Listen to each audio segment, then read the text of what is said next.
Hi friends, welcome to Dala kitchen. நான் உங்க நிவேதா அருண்குமார். இன்னைக்கு நம்ம ரெசிபி பார்க்கிறதுக்கு முன்னாடி எங்க சேனலை சப்ஸ்கிரைப் பண்ணுங்க, பக்கத்துல இருக்க பெல் ஐகானை பிரஸ் பண்ணுங்க.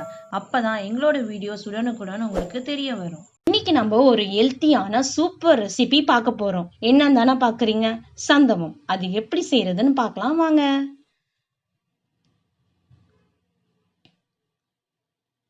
புழுங்கல் அரிசியை நல்லா ஒரு 3 மணி நேரம் நல்லா ஊற வச்சு கிரைண்டரில் போட்டு நல்லா நைஸாக ஆட்டி எடுத்துக்கோங்க. அதை நம்ம இட்லி குக்கரில் இட்லி ஊற்றி வேக வச்சு எடுக்க போகிறோம். அவ்வளோதான். இப்போ இட்லி தட்டில் இட்லி ஊற்றியாச்சு. இதை இட்லி குக்கரில் வச்சு வெந்ததுக்கப்புறம் எடுத்துக்கணுங்க. இப்போ வெந்துருச்சான்னு இட்லி எப்படி டெஸ்ட் பண்ணி பார்ப்போமோ அதே மாதிரி தான் இதையும் டெஸ்ட் பண்ணி பார்த்துட்டு எடுத்து ஒரு பிளேட்டில் தனியாக வச்சுருங்க. இதை தான் நம்ம இடியாப்ப குழாயில் போட்டு பிழிஞ்சு எடுக்க போகிறோம். ரொம்ப ஈஸியான வேலை, ரொம்ப கஷ்டம்லாம் கிடையாதுங்க, ரொம்ப ஈஸி. ஸோ சந்தவம்னா என்னன்னு தானே நிறைய பேர் இப்போ யோசிச்சுட்டு இருக்கீங்க. பச்சை அரிசியில் ஆட்டி புழிஞ்சு எடுக்கிறதுக்கு பேர் இடியாப்பம், புழுங்கல் அரிசியில் ஆட்டி புழிஞ்சு எடுக்கிறதுக்கு பேர் சந்தவம். நம்ம சந்தவம் தாங்க ரொம்ப டேஸ்ட்டாக இருக்கும், ரொம்ப சூப்பராகவும் இருக்கும். இப்போ நம்ம இட்லியாக எடுத்தோம் பார்த்தீங்களா, அதை இடியாப்ப குழாயில் போட்டாச்சு.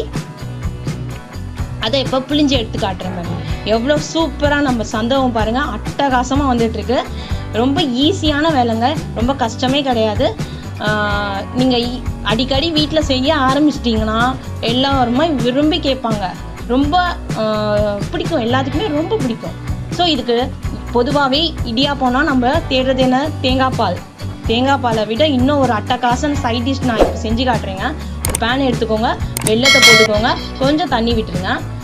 இது கம்பி பதத்துக்கு அந்த அளவுக்குலாம் நம்ம வெயிட் பண்ணணும் அவசியமே இல்லைங்க. கொஞ்சம் கொதி கொஞ்சம் திக்கானா போதும். இப்போ வெல்லத்தை போட்டாச்சு, அது நல்லா கொஞ்சம் கரையட்டும். கோயம்புத்தூர் சைட்லலாம் பார்த்தீங்கன்னா இந்த சேவைன்னு சொல்லுவாங்க. அதே மாதிரி இந்த சந்தவத்தை வச்சு நிறைய ரெசிபி செய்யலாம். இப்போ பார்த்தீங்கன்னா வெல்லத்தை போட்டோம், வெல்லம் கரைஞ்சிருச்சு. இந்த இடத்துல நம்ம கொஞ்சமாக ஃப்ளேவருக்கு ஏற்ற ஏலக்காய் தூளை சேர்த்துக்கலாம். போட்டு ஒரு கொதி வரணும். இந்த சந்தவத்திலே பார்த்தீங்கன்னா நிறைய ரெசிபி செய்யலாங்க. தக்காளி சாதம் செய்யலாம், முட்டை போட்டு எக் நூடுல்ஸ் செய்யலாம், அப்புறம் சிக்கன் போட்டு கூட சிக்கன் நூடுல்ஸ், இந்த மாதிரி நிறைய வெரைட்டி செய்யலாம். இப்போ கொதிச்சிச்சு வெல்லம். இப்போ சூப்பராக நம்ம சந்தவம் ரெடி ஆயிடுச்சு. இதுக்கு 2 மெயினாக பார்த்தீங்கன்னா, ஒன்று வெள்ளைப்பாகு எடுத்துக்கோங்க, அடுத்து துருவன தேங்காய் கொஞ்சம் எடுத்துக்கோங்க. இதை எப்படி சாப்பிட்ணும் கூட உங்களுக்கு செஞ்சு காட்டுற மாதிரிங்க, அவ்வளோ அட்டகாசமாக இருக்கும். செம்ம சூப்பராக இருக்குல்ல, பார்க்கவே அசத்தலாக இருக்குங்க. இதை எப்படி சாப்பிட்றதுன்னு இப்போ செஞ்சு காட்டுறேன். அந்த சந்தவத்தை எடுத்துக்கோங்க, வெள்ளைப்பாகு வச்சுருக்கோம் பார்த்தீங்களா, அதை மேலே ஊற்றிக்கோங்க. நல்லா ஃபுல்லாக கையிலையோ இல்லை ஸ்பூன்லேயோ நல்லா பிசைஞ்சு விட்டுருங்க, வெள்ளைப்பாகு எல்லா இடத்துலையும் போகிற மாதிரி.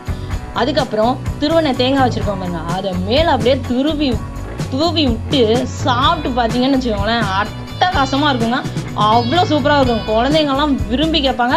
ஒரு தடவை நீங்கள் செஞ்சு கொடுத்துட்டீங்கன்னா அடிக்கடி கேட்பாங்கன்னா பார்த்துக்கோங்க, அந்த அளவுக்கு இருக்கும். இந்த ரெசிபியை கண்டிப்பாக வீட்டில் ட்ரை பண்ணி பாருங்கள். எனக்கு கமெண்ட் பண்ணுங்கள். ரெசிபி பிடிச்சவங்க லைக் பண்ணுங்கள், ஷேர் பண்ணுங்கள், கமெண்ட் பண்ணுங்கள். எங்கள் சேனலை சப்ஸ்கிரைப் பண்ணுங்கள். தேங்க்யூ.